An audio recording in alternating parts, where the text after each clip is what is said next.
Hi, this is Paul, and I am back from vacation. I had a wonderful vacation. It was 3 weeks. I didn't have a lot of internet connection. I made a few little videos, a couple little membership things. Didn't do a lot, actually, so sorry, those of you who are wanting more, but it just wasn't going to be. Then I got home, and Jonathan and Joe from the Estuary road trip were still in town, and they very graciously waited for me to get back.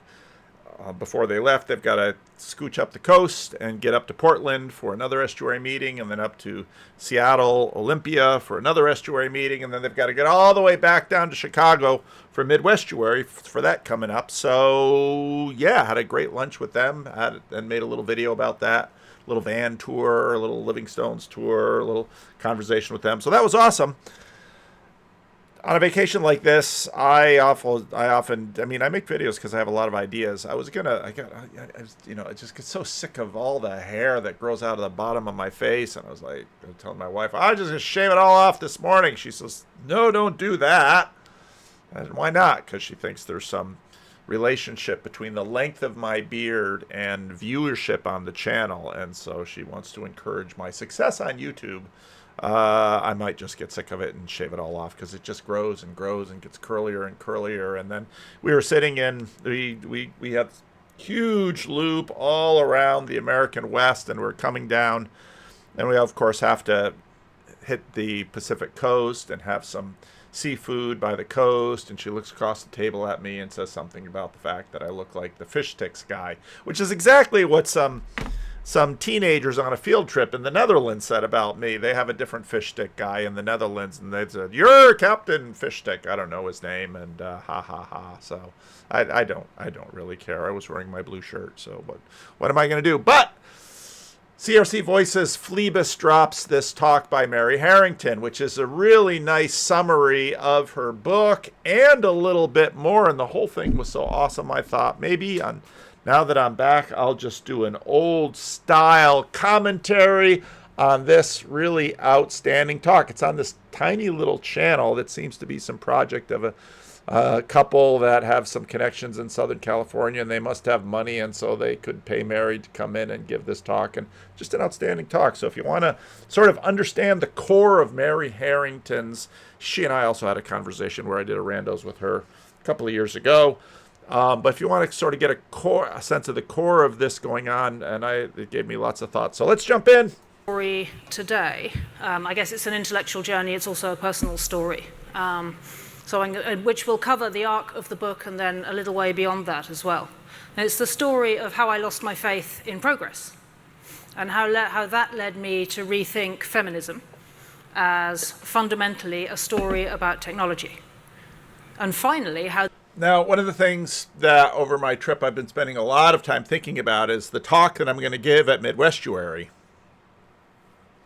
I've been thinking about, should I just sort of be workshopping this talk in my videos between now and then? What should I do? What should I do? One of the things will definitely be, and for those of you who've listened to the channel quite a bit will know, is this question about the definition of religion, because feminism has very much acted like a religion, because what a religion is that which is highest and how to get there. And feminism definitely has that power for many women in our culture, especially in the post-war consensus. The difficulty about so many of these religions like feminism in the larger spiritual religious scheme of the post-war consensus is that the telos is fuzzy. So many of these liberationist religions are parasitic, as Jonathan Peugeot says, that it's freedom from, it's freedom from, it's freedom from, but you don't really get the sense of what it's freedom to and where that goes, and that will very much come into this. So you have enough time to actually get through this whole thing now. This led me off the deep end of feminism into theology, which is where you find me today. This all started when I found myself trying to answer a question Now, it's really interesting. I'm never going to get through this video at this rate, although there's a large question and answer section at the end. Most of this I listened to, so I know there are some people who ask questions. Anyway, she says theology, and when John Vervaeke says, well, theology is going to be the main driver, that's going to be the main discipline again, But when she says she's into theology now I read her Substack religiously. I really do. She's got one of the best Substacks out there, and she is just such a clear, penetrating thinker and writer. But to call what she does theology is itself part of the sea change beyond the post-war consensus. And that's going to be something that because when she said that, it's like, oh, so that's what you call what you're doing, huh? Because it's not at all what, let's say, Louis Berkhoff or Berkouwer or Abram Kuyper or Herman Bavinck or these people were doing, and they were writing theology. But I'm not in any way saying that she isn't doing theology. Maybe Mary and I should talk again. I don't know. That'd be something I would ask her. It took me a long time to even realize it was a question, but it's a really thorny one. Is it possible to be a feminist if you don't believe in progress? So the reason it's a difficult question... Now, part of this issue that she has with progress, and she's going to deal with this, of course, it's progress because she's a Brit, but with progress is, again, this fuzziness of telos that all of these liberationist semi-formed religions have. Is what exactly is the destination beyond getting away from some patriarchy or some other oppressive force that you imagined was impeding your liberation and your full development, this sort of secularist theosis that you thought you were undertaking, having really no clear idea the God with which you wished to unite? To answer is because if you say to somebody, I don't believe in progress, and you're a woman, they'll say to you, well, don't you think it's progress that women get to vote? Do you want to go back to being the property of your husband? And you'll be like, no, I don't really want to be owned by some, I quite like being a legal person. And they're like, so you have to believe in progress because that's progress, right? But the difficulty with that is that, is that progress in an absolute sense? Or, Anyway, I'll get to that further down. But anyway, long story short, the conclusion I came to, having grappled with this for some years, is that the answer is yes, but it depends what you mean by feminism, and it depends what you mean by progress. As it turns out, elaborating on that, took a whole book's worth of words, which is the book that Roberta has kindly mentioned just now. And I'll try and summarize that whole book's worth for you this evening. But first I need to explain how I got to be thinking about all of this in the first place. So think of this as the bit with the record scratch in the movie where you get the backstory. So my first political memory was the fall of the Berlin Wall. I was about 10 when that happened. So that meant my adolescence and young adulthood all happened during the end of history. Now this is where you know she's a post-boomer. Because for people my age, the fall of the Berlin Wall was very much after a long understanding of the Cold War and the nuclear threat. Her first political memory is the fall of the Berlin Wall, which means she never really knew the Cold War. And she didn't have, let's say, uncles who fought in the Second World War or parents who fought in the Second World War. So again, you have this shaping by these wars. On my vacation, I saw a ton of national parks. One of the national parks that I saw, which I didn't anticipate enjoying as much as I did, was the Theodore Roosevelt National Park in North Dakota. Yeah, I went way the heck up there. Did a lot. My wife and I love long, big road trips. And so we were up there, and so I began to get an inkling of Teddy Roosevelt, someone I should pay more attention to. So actually, in terms of audiobooks, my wife and I also sometimes listen to audiobooks on some of our stretches through the West. Started listening to an audiobook on a biography of Teddy Roosevelt. Very interesting, and some of that will probably seep in. We'll see the way this goes. Anyway, noted this formation of the times for her. So that's that bit where Francis Fukuyama very famously said he named it as the end of history, and in his view that meant we were done. All the big things had happened, and from here on in it was just going to be liberal democracy and capitalism and I don't know, basically sort of shopping malls and voting, but like nothing major, basically. I mean, that's not really how it turned out, but anyway, that's where we were in the 1990s, right? That's where we were at then.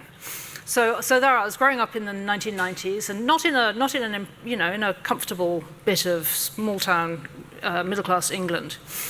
I absorbed all the usual kind of ambient assumptions of that age and that part of the world.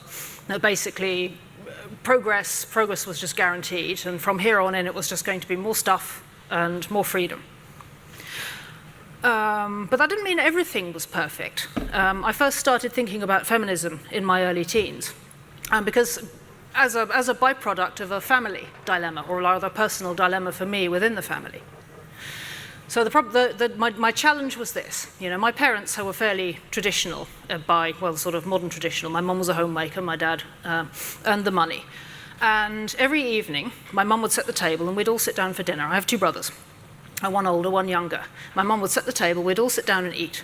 And then at the end of the meal, my dad would get up and leave the table and leave the dishes for my mum to clean up. And as my brothers got older, they started to get up and leave the table as well and leave the dishes for my mum to clean up. And I would sit there and I was thinking, okay, what do I do? Yeah, and this is a real head scratcher for me. Now, she starts the book with this too, and I love that she does go with this story, because I have heard this story and this dilemma from many, many women older than she is, but women sort of post. See, one of the things that I'm working on, how much will I let my ADHD derail the intention for this video? Can I control myself post-vacation? Probably not. Midst of a war of ideas, a war between memes. Different ideologies are in a competition to influence the minds of as many people as possible. There are as many ideological factions as there are belief systems, and some of these factions are large enough to be considered the great powers of the meme war. Okay, but are they religions? And I would say to one degree or another, they are determining what is highest and how to get there. Of the meme war. In order to understand, predict, and ideally influence the outcome of the great meme wars, one must have a solid understanding of the underlying mechanics of how memes spread throughout a population. As a reminder, I'm using the term meme in the technical sense, in that what genes are to genetics, memes are to memetics. A gene is a discrete unit of biological information, and without exception, all living organisms are made up of genes. By the same token, a meme is a discrete unit of cultural information, and without exception, all ideas are made up of memes. Okay. Now, what's interesting, though, is that genes are fairly static, as are memes, and they leverage the life. And that's an argument for the power of ideas. But, of course, there's this Jungian quote that Jordan Peterson used to like to talk about. You don't have ideas, ideas have you. It's the code we run on. And that's where a lot of the talk that I'm thinking about in terms of spirit. How are we to, what is the best mode of interaction? But part of the reason I talk about what I'm going to talk about before I talk about it is because the more I talk about it, the more refined my ideas get, and which is, I think, a pretty common thing. Let's play a little bit more, then we'll go back to Mary. When people think about memes spreading throughout a culture, they might have a model that looks something like this. There is a large population of people, and memes spread from one person to another just as a biological virus would. But this is not a completely accurate conceptual model. A superior way to understand how memes spread throughout a population is called memetic feudalism. Feudalism is a governing structure where lords hold direct influence over their aristocratic vassals, who in turn hold influence over their vassals, who ultimately in turn hold influence over the common people. This is an extremely powerful metaphor that applies to the spread of memes. And it's also not just one way, it goes the other way too. Peasants have ways of jostling the knights. Knights have ways of jostling the lords. Lords have many ways of jostling the king. In other words, there's things going down and there's things going up. And in some ways, the guy on top is trapped by everyone down below. And sometimes vice versa. It goes both ways. Memes and ideas. Consider the following. When an individual is infected by a biological virus, the only thing that determines whether or not they will spread the virus is if they come into physical proximity with another person. But memes are different.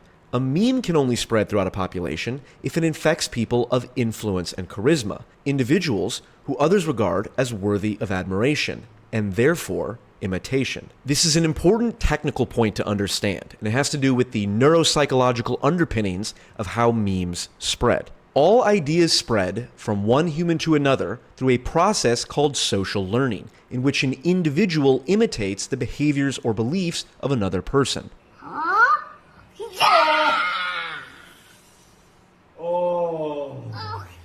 The desire to imitate, whether felt consciously or unconsciously, is an instinctual drive that is so deeply rooted in our biology we share it with most primates, many of whom are capable of learning complex tool use through the process. And I thought about the primate thing. Why do we always go to the primates? Because what we're always trying to do with our frustration, with our inability to actually grasp the monarchical vision, is we go back as far as we can, and we think, well, surely if we get all the way to the primate level, then that will be sufficiently universal among human beings. Of imitation.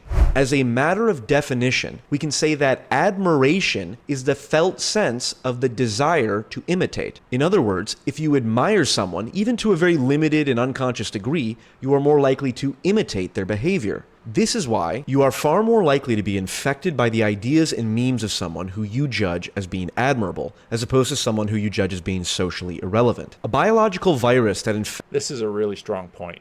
infects the homeless schizophrenic in the town square is able to replicate itself so long as that homeless person gets within a few yards of another individual. But if that same homeless person becomes convinced by the ideas of Karl Marx, there's very little chance that he's going to spread that meme to others because no one puts stock in anything he has to say. If anything, people will actually be less likely to adopt the meme because they associate it with such a socially undesirable. It's actually not quite that simple, but it's a really important insight. Individual. In contrast, a single individual like Hassan Piker is able to infect millions of people with that same meme because his charisma and status activates in his audience the neurocircuitry related to admiration, which therefore catalyzes the instinct to imitate his behavior and beliefs. So when it comes to spreading your memes, the quality of the individual matters as much, if not more, than the number of individuals who come into contact with your meme. This makes it crucial to understand how influence and status are structured in society. And this is where the concept of feudal hierarchies of influence comes into play. Every individual within a population is a member of many different feudal hierarchies of influence, and each individual occupies a different position within each feudal structure. For example, a pastor will be at the top of the feudal hierarchy of influence for everyone who attends his church. He will be regarded with admiration by his church members due to his competency when it comes to matters of spirituality and religion, and they will seek to imitate his behavior and beliefs. They are what you might call his memetic vassals. But that same pastor or priest who just started doing karate on the weekends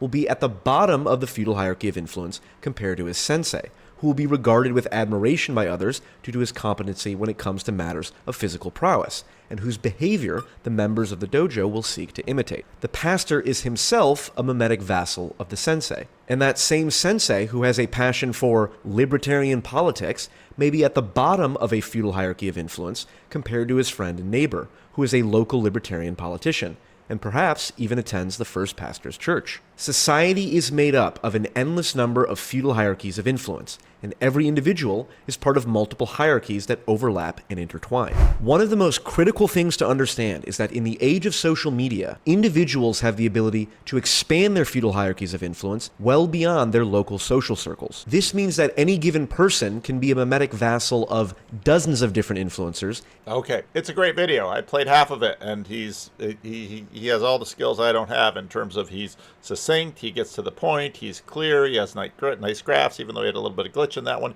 It's a great video, so the link is below, so make sure you go and watch it. And it's amazing that I just got an email from a guy right before my vacation. It was like, you guys have been covering the same thing. You get channels about the same size, and you cover a lot of the same stuff, and it's really amazing that you two haven't met or talked. And yeah, it is. But now think about that, of course, when you come to Mary Harrington's dinner table clearing issue, because somewhere along the way, a little conflict emerged in her mind, and now she couldn't articulate the conflict. She was obviously a very bright young woman. She's trying to bring the conflict up to consciousness so that she should sort of grok it at the conscious level, but it was certainly going beneath. It was out there in the social imaginary, and it was, so should she help clear the table? because, well, women she admired were breaking the chains of domesticity. Because on the one hand, I could assert, if I want to assert equal standing with my brothers in the family hierarchy, which matters when you're a kid, right? If I want to assert, that I'm, my dad's always treated me as being on a par with my brothers. Nobody's ever given me reason to disbelieve or to think that I'm somehow a second-class citizen within the family. And yet, if I get up and I leave the table with my brothers, then I'm leaving my mum to do the dishes on her own. And then I'm thinking, well, what does that say about what my life is going to be like when I grow up? But on the other hand, if I stay and I clear the dishes with my mum, then I'm acknowledging that there's something fundamentally different about me relative to my brothers. And I'm thinking, I have no way of solving this. I'm 11. I don't know how to get my head around this. So there are, and then I found Simone de Beauvoir in a second-hand bookshop. Anyone remember them? Yeah, the smell of second-hand bookshops. I missed that. So there I'm reading Simone de Beauvoir, who's that's the kind of that's the beginning of the rabbit hole. I realise I'm not the first person to have tried to get my head around these sorts of difficulties, these sorts of challenges. And I realise, as I go on and I read more, I like to read. I still like to read. There's a whole body of thinking about this and other questions related to women's situation, some of it more angry than others, some of it more constructive than others, but there's this whole body of literature out there, and that was really my entry into it in my early teens. And this all happened, of course, against the background of the end of history. So there's a sort of ambient sense in the air that there are no big battles left to fight because, the Cold War has ended and it's all cool now. Has it? And that capitalism, but also somehow that capitalism is this bad thing that should be resisted. And also that we've resolved most of the big questions. And from here... I laugh at when people today just want to, they complain about capitalism, but they all want to get rich. And it's like, I remember back in the day when people who complained about capitalism decided to be poor for the cause. But no, I hate capitalism, but sure do want to get rich.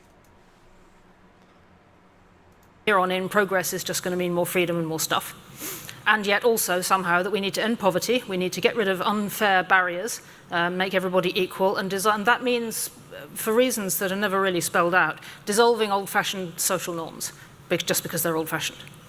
So there's this sort of vague assumption that are just kind of internal. Well, it's, of course, because of, the liberationism that, well, it's your oppression that makes you, and I've heard women process this, it's unfair that her brothers get up from the table and leave and she's there. Just because she's a woman, she's going to clear the table. Now, in many families, I had so many kids, that's one of the beauty. If you have a large family, it's like, well, then suddenly there's no loafers. When you got all those dishes you got to clear, it's all hands on deck. We put my kids to work. There was loading dishwashers or emptying dishwashers. All those kids, everybody's working. When you have 5 kids within 9 years, everybody in that family works all the time. Trust me. From, I'm not even really sure where, that tradition, Christianity, patriarchy, conservatives were the other. They're just like those guys over there that we don't really understand why they think like that.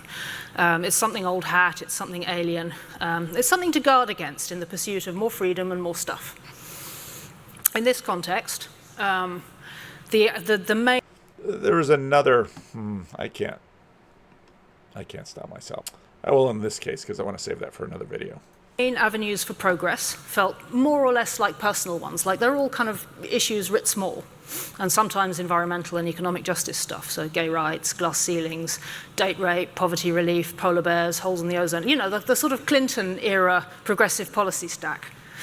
That's all just kind of in the... One of the things that I noticed too, there was a piece in the Reformed Journal which used to be that was sort of the quintessential Christian Reformed post-war consensus movement periodical, the Reformed Journal. And there was another article in the current Reformed Journal. They're always complaining about Jesus and John Wayne types in Southern America who love the flags and love Jesus, and et cetera, et cetera, et cetera. And it just struck me. I was reading that in light of, again, thinking about the banner and that whole business within the Christian Reformed Church, reading that James Scott article, and then that other article by, what was the guy's name, Herb Brink, was writing about the past, that the old banner regime that was pushed out by the post-war liberationists, the old regime complained about, oh, they had all of these old guys and they just chewed and chewed and chewed on all of their old issues. And what's so interesting is that when you listen to Mary talk here, she's talking about those old guys that the boomers used to talk about. It's like each generation displacing the next. Yeah, ambiently in the eras, you do this stuff and that's what progress means.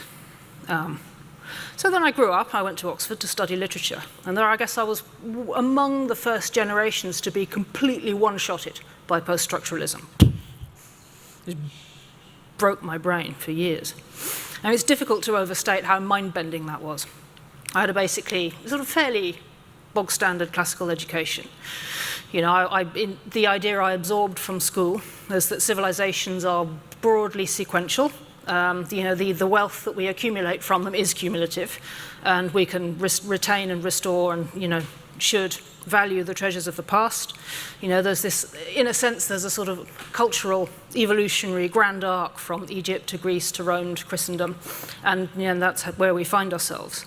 And also, somewhere underlying that, an even more fundamental assumption, which is that true things are true, and that we're able to apprehend them as such. And this is a really sort of fundamental baseline assumption that I don't think anyone even realized we were making for my school years, and it evaporated on contact with post-structuralism at university. So now I discover that the modern way of thinking is, with Jacques Derrida, is that true things are not in fact true. They only feel that way because we're all trained to look past the way language... I always have this annoyance with the word modern, because the word modern both means contemporary and then this modern thing. And that's sort of one of the sneaky tricks of the word modern, because, of course, she's about to lay out postmodernity. Manipulates us and shapes our encounter with the world. Once you look at and deconstruct that linguistic aspect, you realize it's rhetoric all the way down. From this argument, other theorists dug into the politics of why things are constructed like this and not like that. So all of a sudden, every subject you can imagine is consumed, sort of dissolved and devoured from underneath by this study of the rhetorical construction of everything and the operations of power that are served by that construction.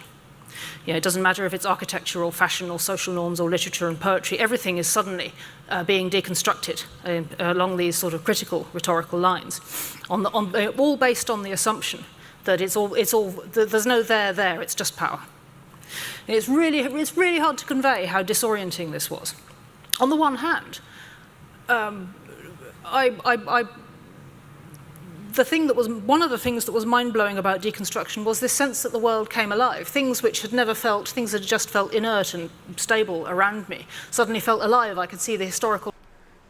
And I think this is really important because, again, as I'm thinking about Midwestuary, we're thinking about Rod Dreher and his re-enchantment thing. I think enlivening, because that enlivening... The enlivening is when you get a sense of aha, and it's the spiritual nature of the world, but of course behind feminism and a bunch of these other liberationist quasi-religions is this enlivening spirit of a suspicion of power and a suspicion of, all of these hermeneutics of suspicion. Trajectories that had brought the built environment to the form it was. It was as though the world had come alive in another dimension, like I was looking directly at spiritual realities, and yet, at the same time, the same theory was telling me there is no transcendence. Right there. I was looking directly at spiritual realities. The curtain was pulled back. It's the book of Revelation. I saw the Lord. It's the book of Isaiah. There he is, seated and, lifted high in the temple, and the angel sang. That's this experience of enlivening, that now suddenly you've come to Oxford and the curtain has been pulled back and you've been shown the secret. Aha! It's power! And in reality, only power. Really dark.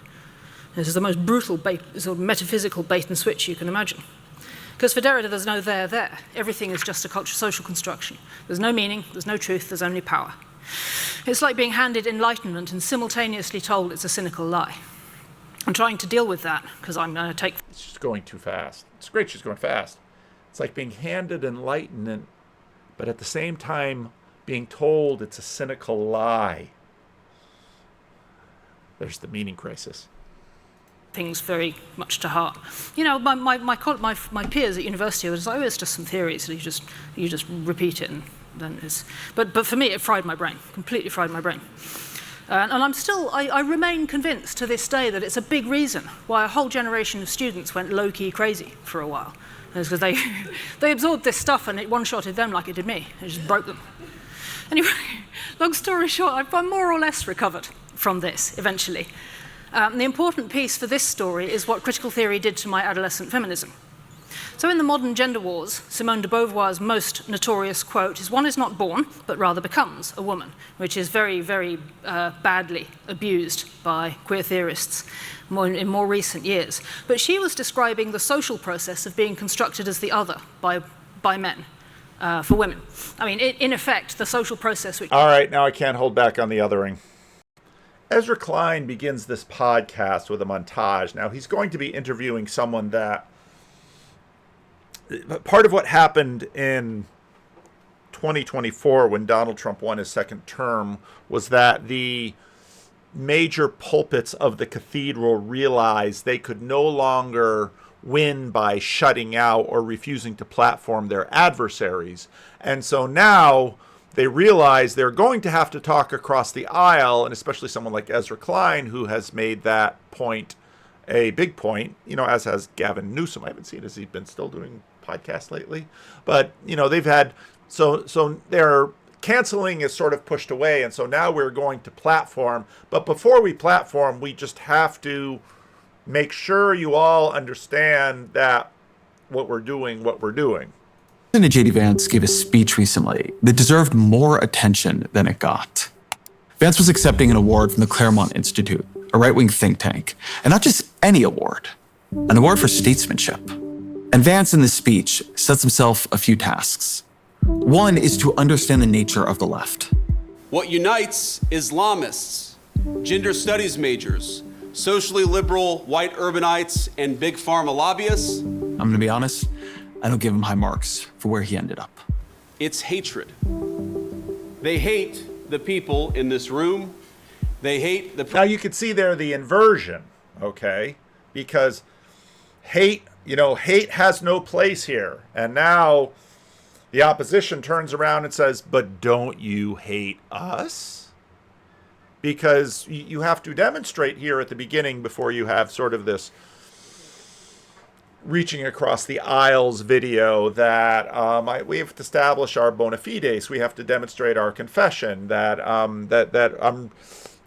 Klein, I want you all to admit, no, that I'm against him. I'm against him. President of the United States, and most of all, they hate the people who voted for that President of the United States in the last election in November.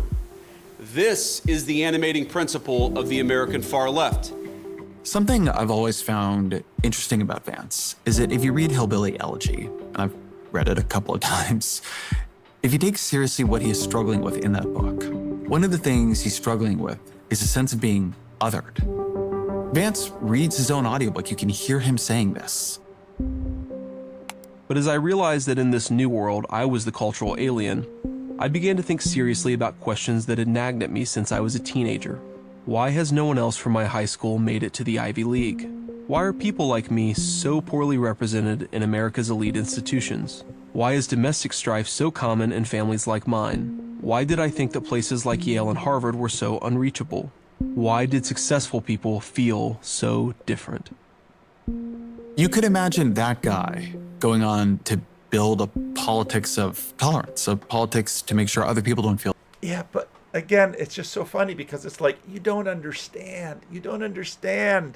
Othering is unavoidable once you have a hierarchy. No, there's no hierarchy. No, but there are good guys and bad guys. And even though you try to say there are only just good guys, and so you have your story of the reverse the Wizard of Oz, and so one of the wicked witches, they're not evil, they're just misunderstood. There's no evil people except those people. And it's like, you just can't really live it out, can you? Because you're going to talk about borders, and this is where you get into the fuzzy telos. Well, let's listen to a little bit more. That way. And yet he goes on to build a politics all around othering. We're seeing migrants kidnap our dogs and cats, eating the geese. The professors are the enemy.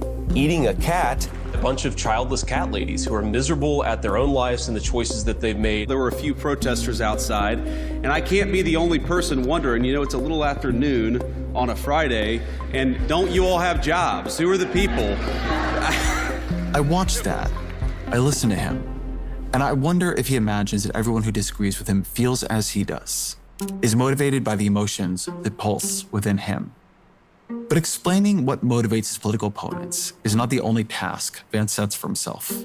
He wants to diagnose them. The irony of this is that the sin of Vance is that he's motivated by grievance. But the entire political agenda, that was the whole woke wars, which have receded quite a bit. The entire thing behind that was grievance, historical grievance, victimization. And so, but you're not allowed to have a grievance because of the color of your skin, but that's not racism. And because of historical blah, blah, blah, blah, blah, blah, blah, on and on we go. And that's all been litigated how many times in terms of the whole woke business. Deeper, a more fundamental rot beneath Western society.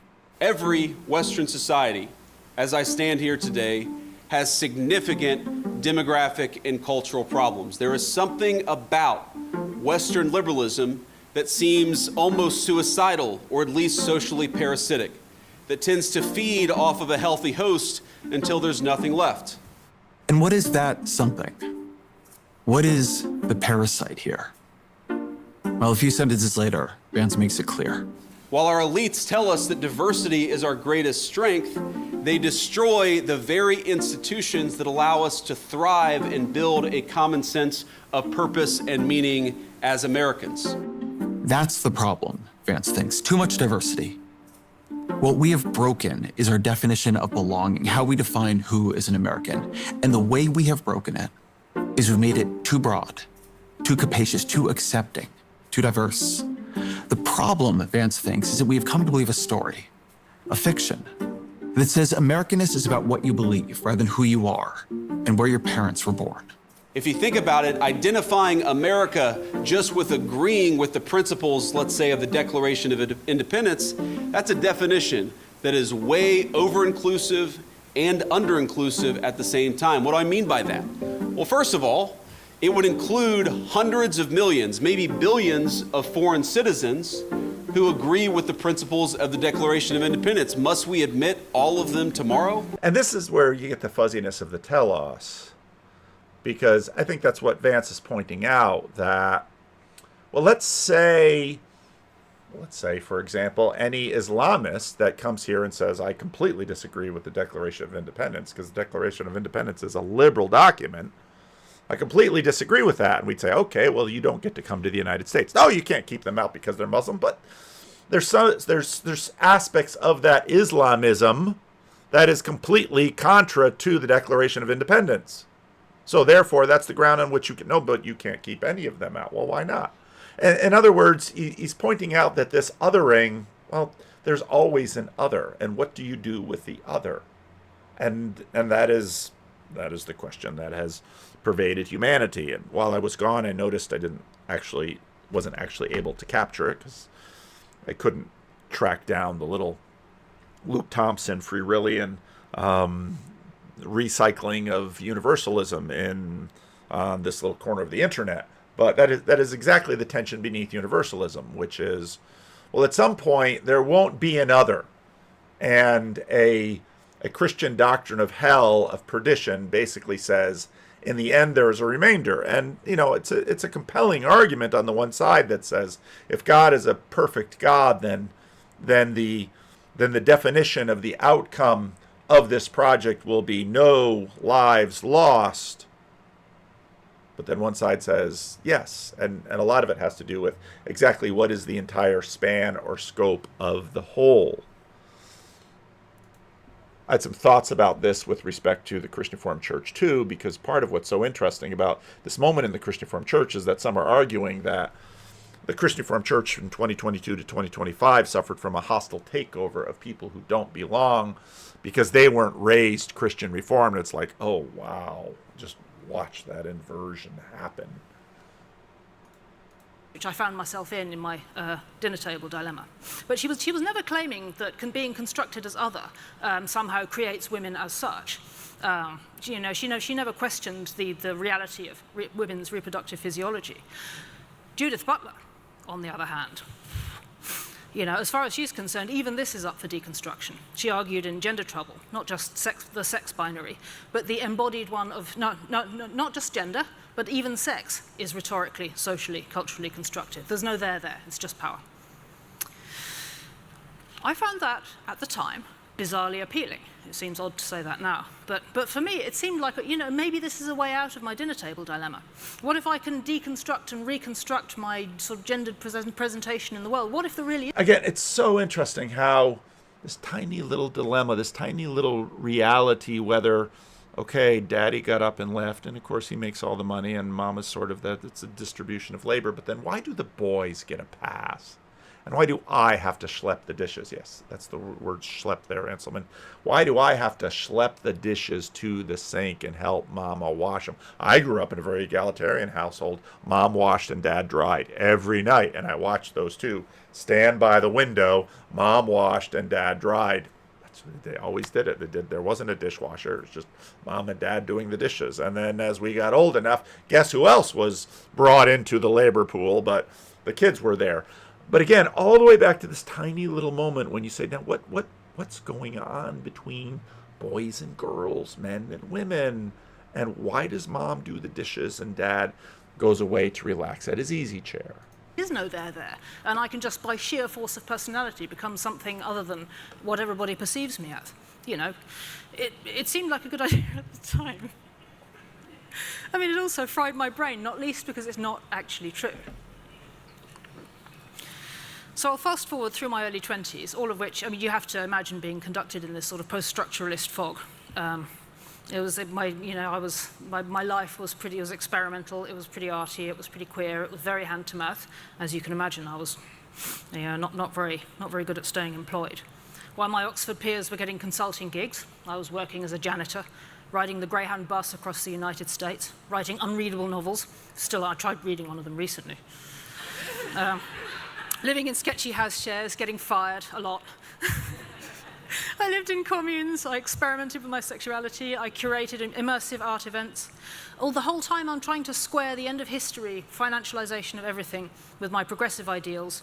I co-founded an education startup that nearly made it. That was cool.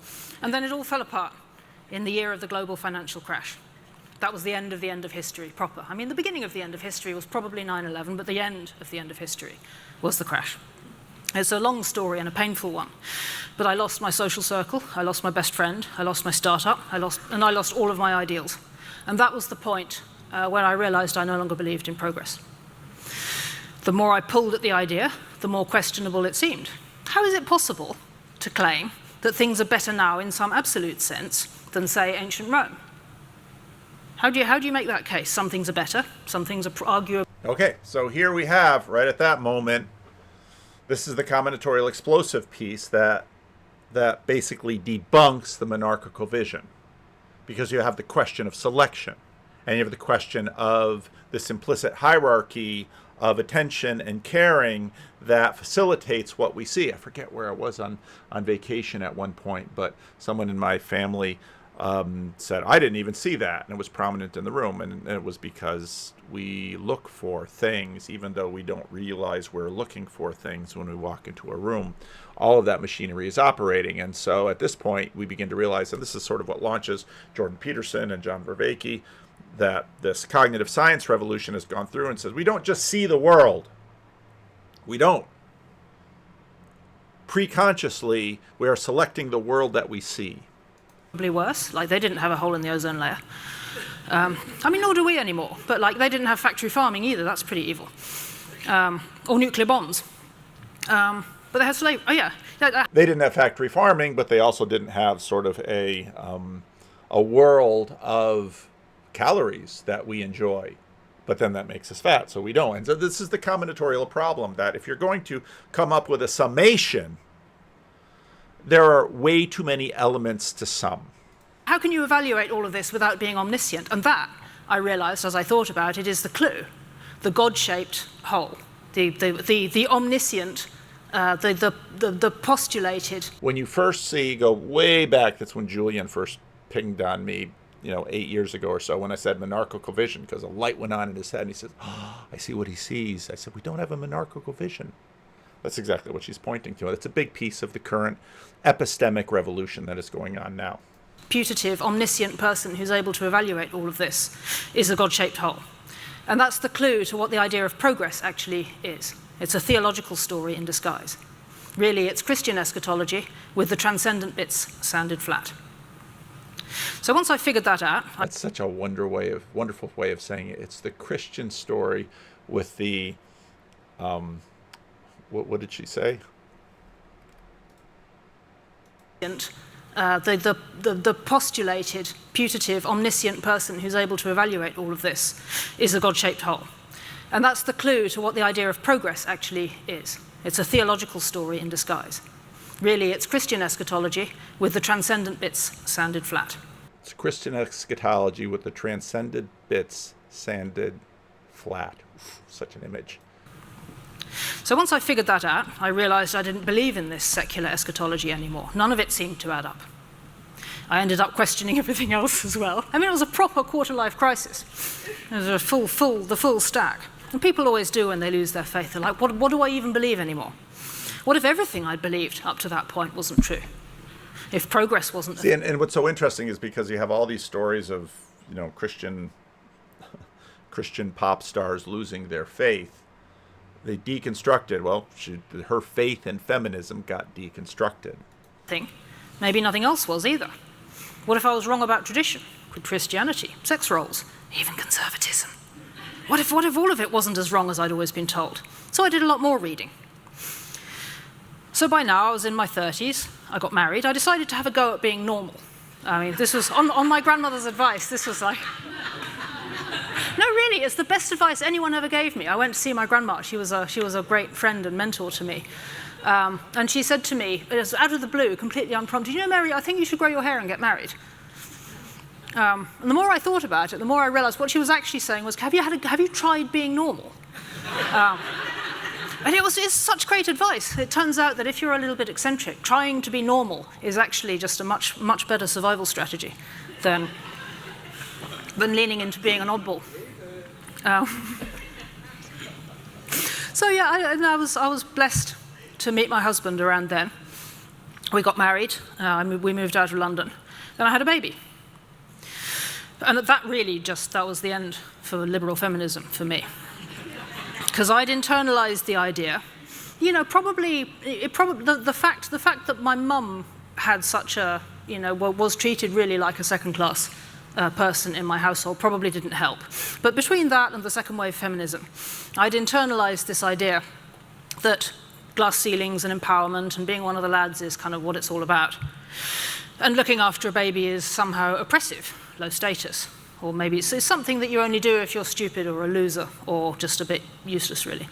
Then it was my own baby. And I suddenly realized that there's nothing I wanted to do enough to make me want to be away from her all day. So what do I do with that? That was when I started wondering if there was something missing from the feminist picture. I thought. So I had and what really compounded that for me was realizing not only that, realizing how fortunate I was to have a choice about whether or not I went back to work, because we did. We were in a position where my husband could say, do you want to go back to work? Not when are you going back to work, because we're going to go bankrupt otherwise. And a lot of the women from my prenatal group were not in that position. I watched them go back to work one after another. And some of them were properly in a state of bereavement for some time afterwards until everybody adjusted. And I realized that actually what happens at that point is not this sort of unambiguous story about liberation and empowerment and glass ceilings. That a lot of women have jobs, not careers. And they still have to go back to work. And I was thinking, okay, so if your job is putting packets through a scanner all day, are you really liberated by being freed from looking after your baby? Are you really liberated by missing your baby's first steps to put packets through a scanner? I'm not sure that adds up. And I realized what a privilege it was to have the choice. So that was roughly the moment when I began trying to make sense of all of these questions of feminism and progress. Is it possible to be a feminist if you don't believe in progress? So you have to imagine me pushing my baby around the empty streets of small-town England and wondering why it's so lonely and low status, being a mum, when it's obviously the best thing in the world to do.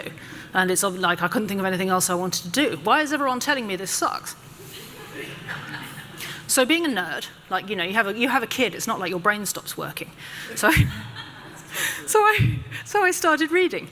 I realized there have been so many feminists who've tried to make the case for motherhood. It happens again and again and again, and every single time it gets memory hold again. And I was thinking, this is interesting. Why does this keep happening? Why do the maternal feminists keep getting memory hold? And I began to suspect there's something bigger going on. And the omission was not accidental. It's baked into the modern worldview. And that this is actually a much bigger story than just some kind of wicked liberal feminist contrick. There's something bigger going on. And so that led me down another rabbit hole. I love rabbit holes. I realized that the mother-shaped blind spot has been there right from the beginning of modernity. It's there in Rousseau, who imagines women not really as people, they're sort of charming, compliant, support humans. It's there in every liberal philosopher from the 17th century on. Well, from Locke, it's there in Hobbes, all the liberals who see human personhood in terms of autonomy. Because the problem with this model, for women, particularly for mothers, is that when you're a mother, it doesn't fit. The idea of autonomy as the highest good simply doesn't compute if you're a mum with a little baby. It just doesn't work. It's radically incompatible with motherhood. You have a dependent baby to care for. The only time I've ever crashed a car was when my baby was in the back screaming for food, and I just literally couldn't stop thinking. You have your baby in your literal viscera, carrying them around. Are you one person or are you two people? What does autonomy even mean in that context? I'll have more to say about that in a little bit. But the categories, the paradigm doesn't work. The idea that the highest good is to be able to say, I just have complete choice, complete freedom to do whatever I want, in the context of having a child who's radically dependent on you, just doesn't make sense. The idea that I'm somehow liberated by being able to say I don't want to when I need to get out of bed in the middle of the night and feed my baby, that's not empowering, that's just psychotic.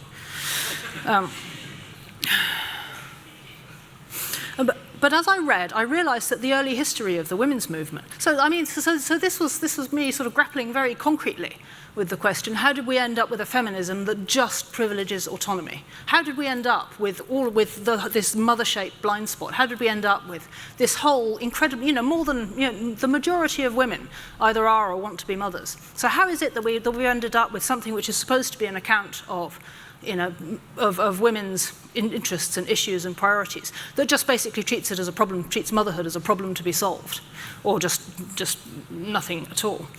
This makes no sense. But I realized this is actually a recent development, that there's a whole history of feminism that predates that point.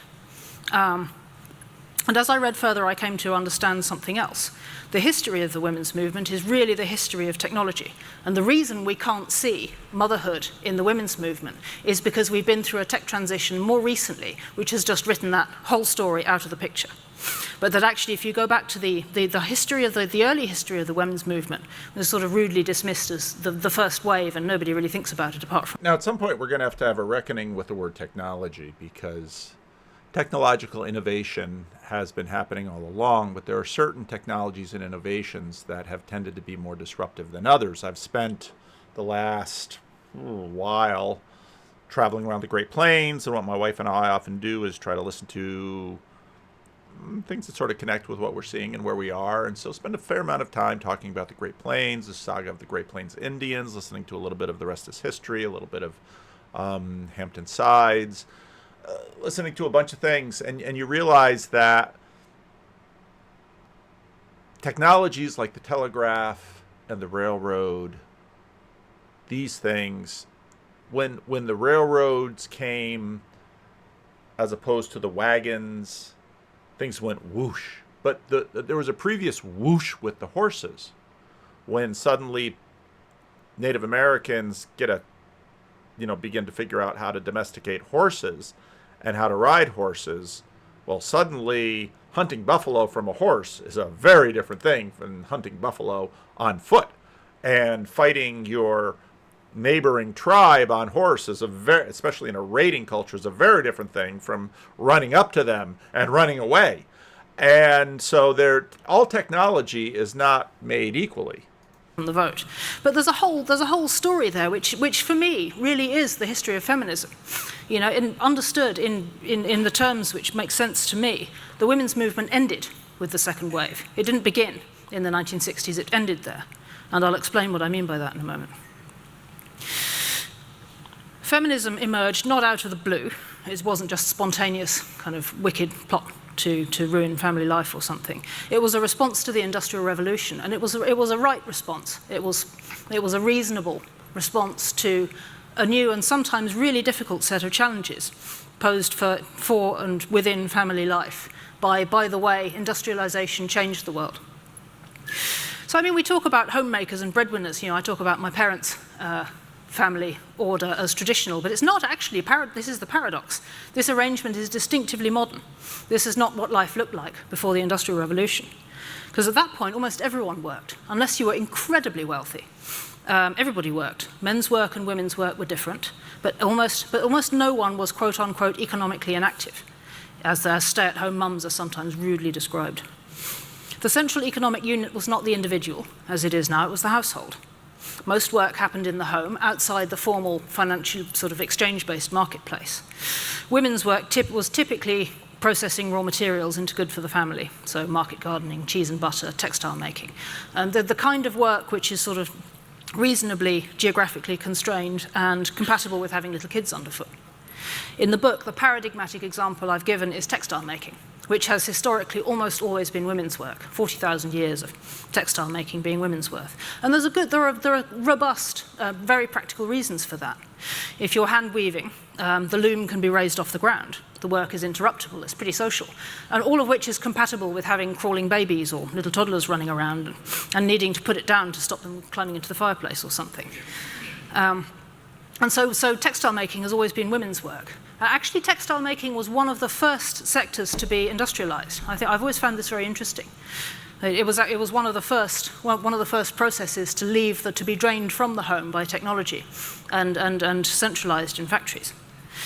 And of course, once it left the home and was centralized in factories, there were lots of women who still worked in textile mills, but you suddenly have a new set of logistical problems. So you don't have the loom raised off the ground in your home anymore. Suddenly you've got to walk 5 miles to a factory and then do a 12-hour shift. What do you do with your breastfed baby? It's a problem that nobody had ever had to deal with really before.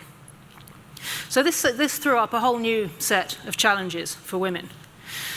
And I'm taking that just as standing for, as a hugely complex new set of problems and how this impacted on family life depended hugely on geography and social class. But women's response to the transformation of work into something which happened outside the home in other places typically fell into two patterns, which I've characterized as the feminism of care and the feminism of freedom. So the feminism of care covers a huge body of writing, almost all by women, which tends to be dismissed, again I think rudely by feminist historiographers, as the cult of domesticity, so-called. And women would write about the private domestic virtues of women. It's interesting what she means by feminism there. Because, of course, if we think about feminism as a religion, religions decide what is highest and how to get there. then feminism in that sense for her would continue to be a religion. It's just that care is what is given priority rather than freedom or liberation or autonomy. The need for a space of retreat from economic competition, the value of nurture, the beauty of education, the home as a place of respite from the marketplace. And to me, this is all a straightforwardly feminist body of work, even if it's read as reactionary now. Because what it's making a case for care, domesticity, motherhood, non-commercial human goods outside the realm of the marketplace. This is women saying our work still matters, even if everything is now counted financially, and even if now the measure of value is what can be counted on a balance sheet. That's not all there is, and actually all of this stuff still matters. Our role may have been reduced, we may have lost economic agency, but what we do still matters. So against that, the other pole of the early women's movement, I mean, we're talking sort of 19th century here, was what I characterize as the feminism of freedom, which actually was also responding to a set of substantial challenges. Because when women retreated into this sort of private domestic sphere, in practice they lost economic agency. They were not equal economic agents in a productive household anymore. They were effectively dependent within a private household, in a way which left them radically vulnerable to the goodwill and the good character of their husbands. And that's a super important point. I've often made the point, Nancy C. in the comments of a previous video recently made the point too. Part of what happens in the 1970s when the divorce wave kind of goes through the culture is that women discovered very quickly that men couldn't necessarily be relied upon. Now, even the way I say that isn't fair, because we've just sort of talked about men and women. There were a whole group of women that learned that the man that they married couldn't be relied upon. We'll say it that way. Because a great deal of other men could be relied upon and were reliable, and the marriages held together. And both of those things were true. But what that meant was that, well, what do women who have suffered poverty because of divorce then suddenly had to tell their daughters something, which was, don't. Your plan A shouldn't be to go to college to get your MRS degree and then rely on a man, because from the beginning, you might not know if your man is going to be trustworthy or untrustworthy. So therefore, have a career to fall back on, because you might need to make money for yourself and or children that you might have with that maybe is or isn't a reliable man. Within a legacy social and legal environment, which assumed that the household was the basic unit of economic, social and political life, which meant in practice that women's political personhood was subsumed into their husbands. Their economic personhood was subsumed into their husbands. And this left women incredibly vulnerable to abuse, fundamentally. And there are really heartbreaking accounts. There's a superb American 19th century writer, Mary Gove Nichols, who writes very movingly about the abusive marriage that she had and the cruel, the way she suffered with a lazy, violent, abusive, controlling, spendthrift husband, whom she could not leave without leaving her children behind. What do you do? It's a problem. So the feminism of freedom was, emerged out of, a very real need to respond to some of these challenges. And out of this came the campaign for women's political personhood. Out of this came the campaign for women's property rights. And the whole early feminist movement, which really made the case, the sort of governing theme is women's right to enter the market on the same terms as men. But really it's about disaggregating the productive household into an order which recognizes both men and women as individuals, and the individual as the fundamental unit of society. And the early history of feminism is interesting and complex. I mean, it's the warp and weft of social life. There's this very rich dialectic back and forth between freedom and care, dependency and autonomy, in which everybody recognized the reality of sex, the difference between men and women, and the value of both of these domains, even if sometimes they were in conflict with one another. And to me, this reflects the reality that the divide between freedom and care runs through the center of all of our lives, but nowhere more sharply than for mothers. I mean, what mother hasn't felt torn between her kids needing her and sometimes needing a night off? That dialectic, though, was resolved decisively in favour of freedom by a more recent tech transition. Which brings us really to the answer to the question, why can we not see mothers now? In this book... And I loved how she framed that, because why can we not see mothers now? And it's, again, getting back to the epistemic revolution, you can only see what you're looking for. Well, sometimes you don't see, it's called willful blindness. You don't see what you don't want to see. And that's something that I think a generation doesn't want to see. And hence, that's where the battle is. In the book, I characterize this more recent tech transition as our entry into the cyborg era. But more conventionally, we might call this the transhumanist era. The point where we turned from industrializing the world to industrializing ourselves. Now, what's really an important point about the transhumanist era is that this epistemic insight that affords the deconstruction of the postmodernism, post-structuralists, that's what sort of sweeps the legs out of the previous leg sweep, also facilitates exactly the dilemma that she's posing. In other words, they come together. It's only the transhumanists that realize, well, we only see what we want to see. Well, let's just choose what we want to see then. Or choose what we want to be. The first mass market transhumanist technology was the birth control pill.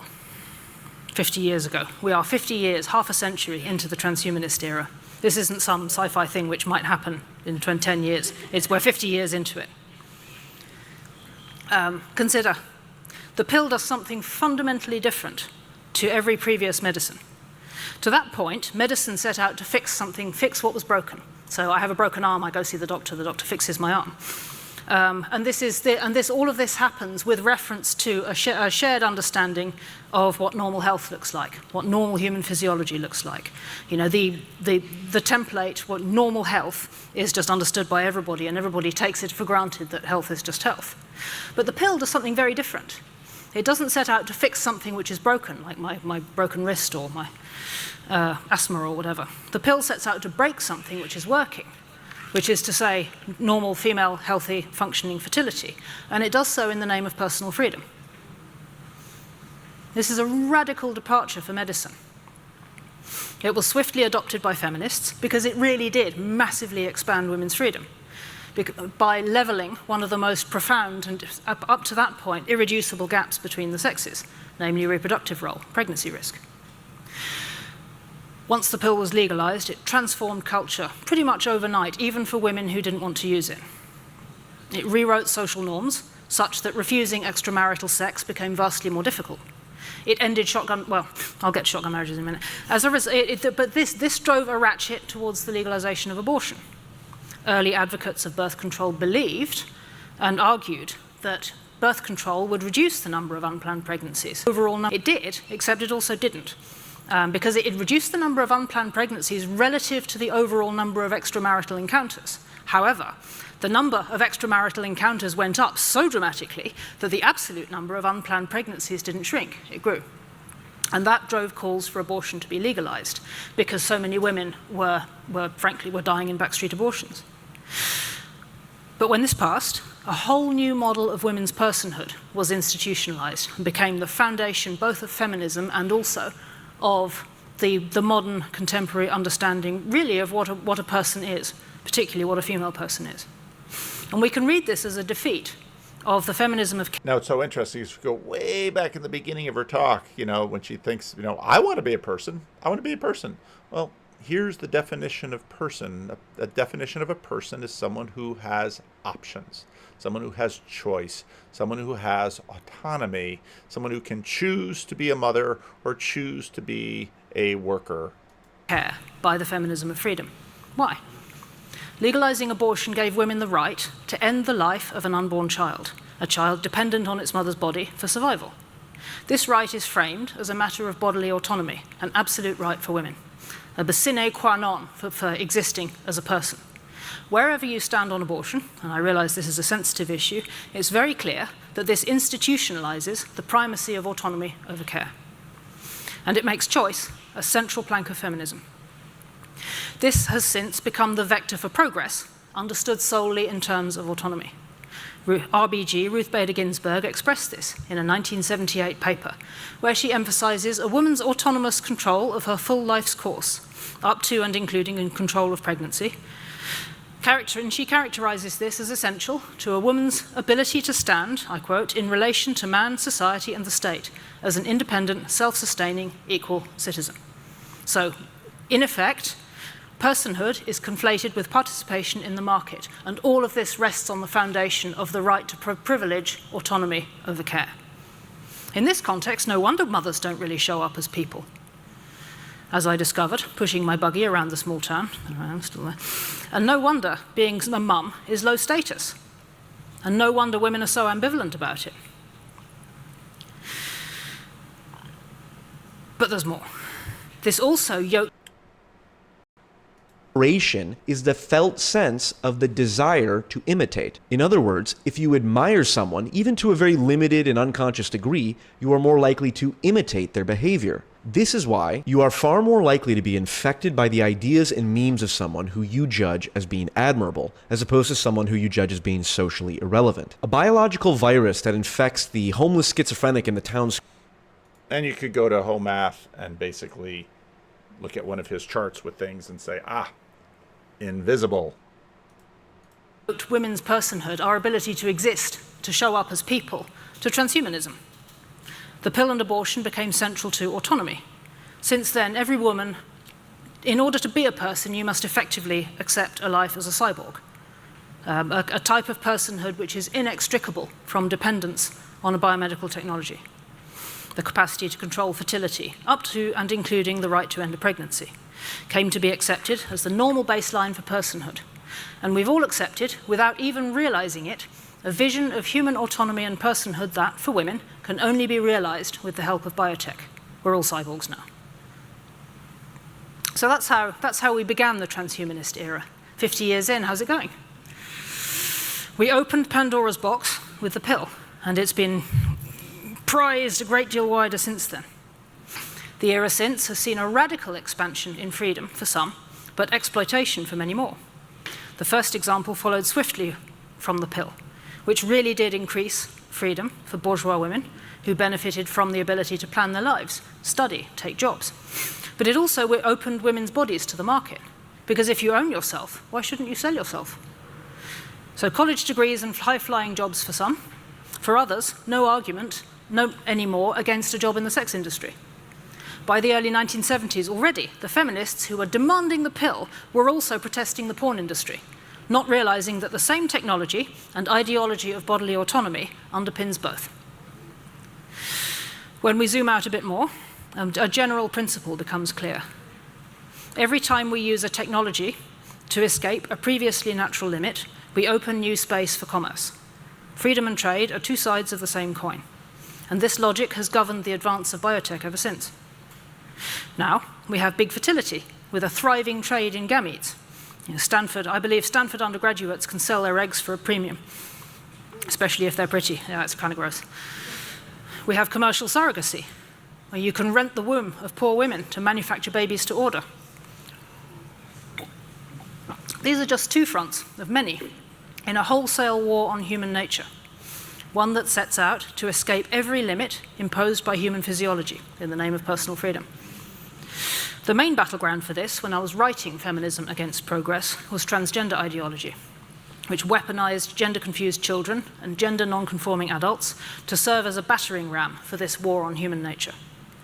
In the book, I characterized this worldview as meat-Lego Gnosticism, a belief that we're not our bodies. The I, who experiences embodiment, is distinct from the body, and can treat that body as a jumble of fleshy Legos to be rebuilt at will, however you want. I drew a parallel between this and the Gnostic heresies of early Christianity, where they have in common a deep hatred of the physical world and a desire to escape into something else. But the difference between Gnosticism and modern transhumanism is that the modern version explicitly rejects the idea of any transcendent dimension.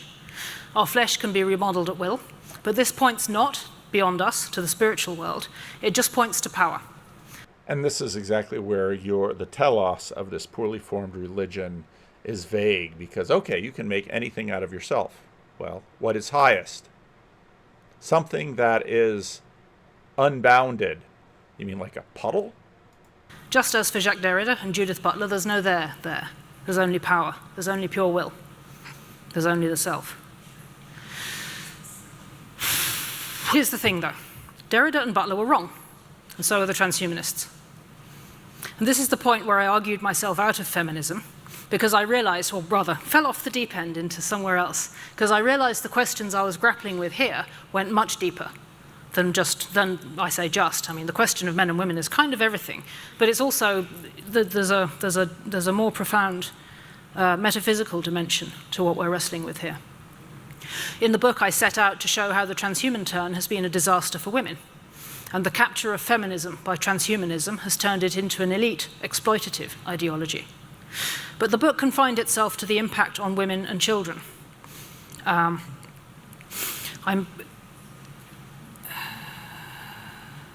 made a case for grounding our resistance in embodiment and our interpersonal lives, trying to rebuild a livable settlement between the sexes, reopening space for accepting that men and women are different, and that some types of work should be segregated by sex, paradigmatically, childcare and the military. Rewilding sex, which is to say rebellion against the contraceptive paradigm. But it's not like I've stopped thinking about this terrain since the book published, so I want to talk a little bit about where my thinking has gone since I wrote the book. In the 4 years since, a lot has changed. On both sides of the Atlantic, a movement to resist transgender ideology has begun to gain traction. More recently over here, you've had Trump's executive order, there are two sexes. I mean, yeah, thank you. Thank you. Similar victories in Britain. There's been a court ruling defining sex as biology. This is all great, but it doesn't stop at transgender ideology. The picture is much bigger than that, and it's a mistake, a really important, very significant mistake, to imagine that transhumanism is a left-wing thing exclusively. It's not. It's just as prevalent on the right as well. The ideological war on the idea of human nature continues. There are startups seem to spring up every day, promising to gene-edit babies for intelligence or other desirable attributes. Others aspire to make aging a treatable medical condition rather than a normal feature of human life. I mean, there's more. But what I've come to see is that every pattern that I described in the context of feminism can be generalized as a lens on where we are with the fourth industrial revolution, which is to say AI and biotech. The point at which, to quote Yuval Noah Harari, the product becomes, as he puts it, humans ourselves. It's pretty normal for people to feel a deep, instinctive unease with the idea that we might ourselves be products. But since I began grappling with these ideas, the question which I've struggled with most, and the blind spot I've struggled to get to grips with, is why is it so difficult to explain that unease? It's as difficult to explain as why can't we see mothers? I've come to think that the blind spot is analogous to why can't we see mothers. But it's a far deeper metaphysical question. As I've argued, at the root of our entry into transhumanism is that break from the restorative medical paradigm in favor of one that feels free to re-engineer us. So now I find myself trying to answer the question, what's wrong with trying to re-engineer ourselves? And I realized I needed more artillery than I could find in the women's movement. At that point, I went off the edge of feminism into questions of human nature, how we ground our understanding of what's good and even what's real. Trying to work that all out without reinventing the wheel took me back, by degrees, to the philosophies of nature that set our technological revolution in motion. And that brought me back, bit by bit, to medieval theology. Because once you dig deeper than the 17th century, you find yourself very quickly back at Thomas Aquinas. And behind that, you find his Christianization of Aristotle, and thence you find scholastic metaphysics, which is to say the metaphysical tradition that flourished during the high medieval era, and that was only swept aside with the age of Francis Bacon and the inception of the scientific model. Now, we could be here all night talking about scholasticism. I won't bore you with too much. But this is an account of the world as founded in universals, whose ground is the thoughts of God, and in which a full account of everything requires more than just cause and effect. It includes two additional causes. So we have the stuff, the physical stuff that things are made of. We have the forces that act on something. But we also have the form of something, which is to say the shape that makes it itself. And we have what it's for, the purpose. So that's material cause, efficient cause, formal cause, and final cause. So not two causes, but four.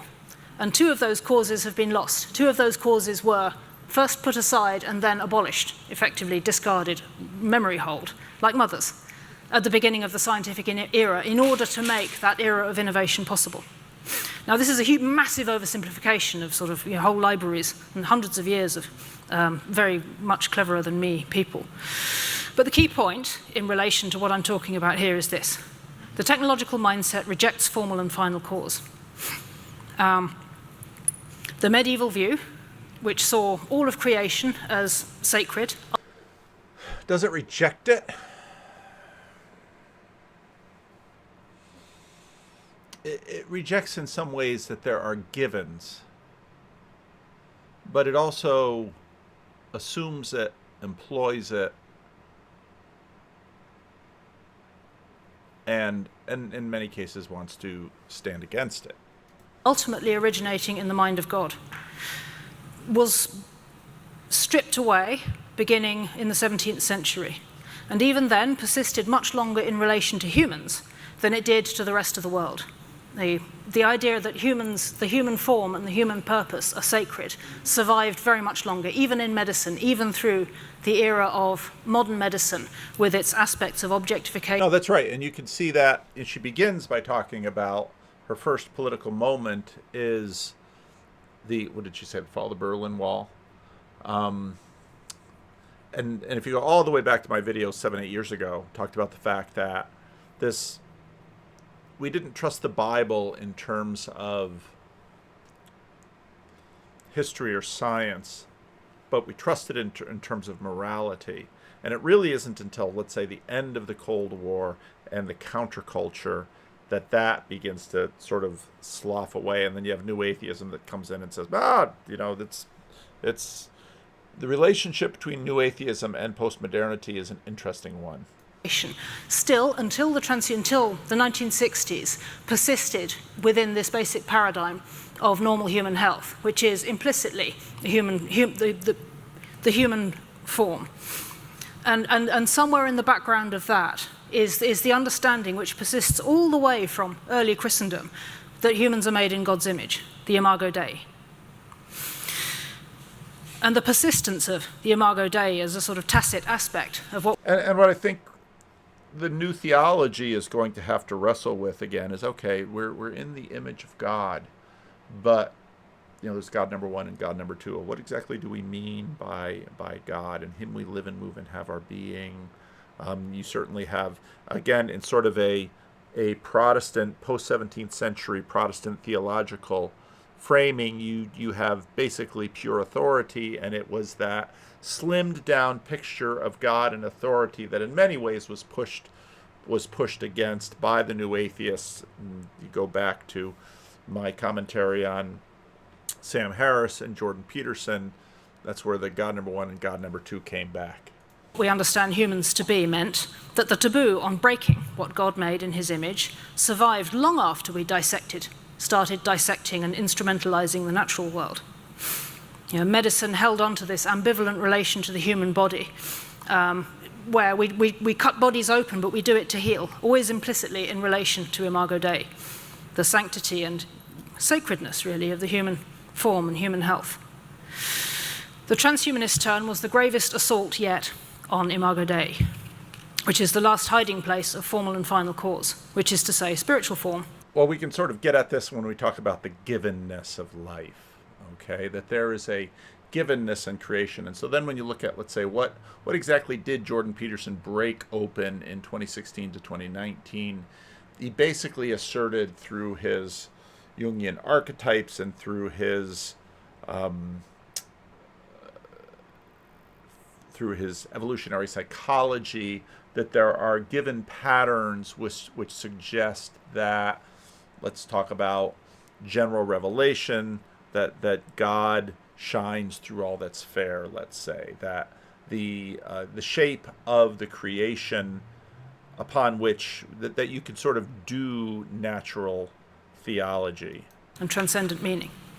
But technological society was always going to come for them, even in humans, because we long since abandoned formal and final cause and our willingness really to consider and consider those aspects of reality in our worldview.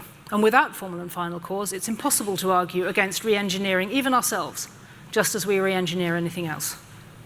So let me restate that. If you reject the idea that humans have a form, that we have a nature, and that form is directed to some end, human flourishing, kids, posterity, the transcendent. See, and it's almost as if she runs feminism about to the end of the track and discovers that there's no terminal destination. There's no picture of what a woman is. There's only a picture of, it's a parasitic picture of womanhood. I'm not this and I'm not that and that. Well, what exactly are you? And so then she's running back and saying, well, what the terminus is the image of God. And it was funny when orthodoxy sort of breaks out on the internet. They have theosis. Nobody else has theosis. Of course, the Catholics and the Protestants are saying, well, we don't use that word. I mean, orthodoxy, we used to call it Greek orthodoxy because it's all back there in the Eastern Empire. But we have other words that we use in the West, and one is union with Christ, or union with God, or partnership with God. But if you reject that idea, you have nowhere to stand when you argue that some innovation or other is wrong or unnatural. It's just there's no there. There's only power. And once you see that critical weakness, you recognize it everywhere. You can't move for progressive arguments that reject nature as socially constructed, that argue on that basis two caregivers of the same sex is functionally the same for every child as being raised by your mother and father. All the evidence suggests this is not in fact true. Arguing that a trans-identified man should be permitted to use chemicals to induce lactation so as to breastfeed a newborn baby. This has really happened. Or even that it's fine for a trans-identified pregnant woman to continue taking testosterone, even if that causes birth defects, because normal physical health is just a reactionary social construct. Yes, someone actually argued this in an academic paper. All of this is So the givenness of health, if you actually have a healthy body, what do you mean by a healthy body? There's just sort of a norm, and just look at the word that we're using, a norm, that there's no telos, there's no norm at the end of this thing, is the idea that you're now and forever going to have to pump cross-sex hormones artificially created by a laboratory. Now, you might not be plugged into that laboratory like in some sci-fi movie, but there's a whole chain of connection, a chain of events that has that pill, and you put it in yourself. Less horrifying if we're doing it ourselves, is it?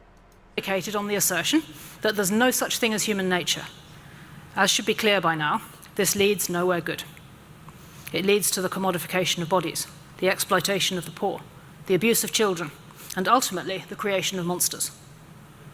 If I can be plain, waging war on Imago Dei may look abstract, but it's profoundly evil. This is just as true when those waging war code as right-wing, as some of the eugenicists and human augmentation crowd do, as when they fly a rainbow flag. But most importantly, they're just wrong. It's not, in fact, possible to abolish human nature. In the book, I quoted Horace, Naturam expellas foca, tamen usque recurret, a very famous line from Horace. You can drive nature out with a pitchfork, but still she comes back. And that's actually where I see cause for optimism. We're 50 years into the transhumanist era. The fantasy of abolishing or transcending our own nature, still not realized. Take the pill as an example. 50 years of receipts. The utopians, its early defenders, imagined it would flatten all of the distinctions between... All right, I am out of time, but the link to the whole thing, the question and answers are good too. So make sure you watch that as well. But I am out of time. You get back from vacation, and like I said before, it's like driving your car into the lake. It's like, so much stuff to do. But and I've got to get ready for Northwestuary, which is coming up. So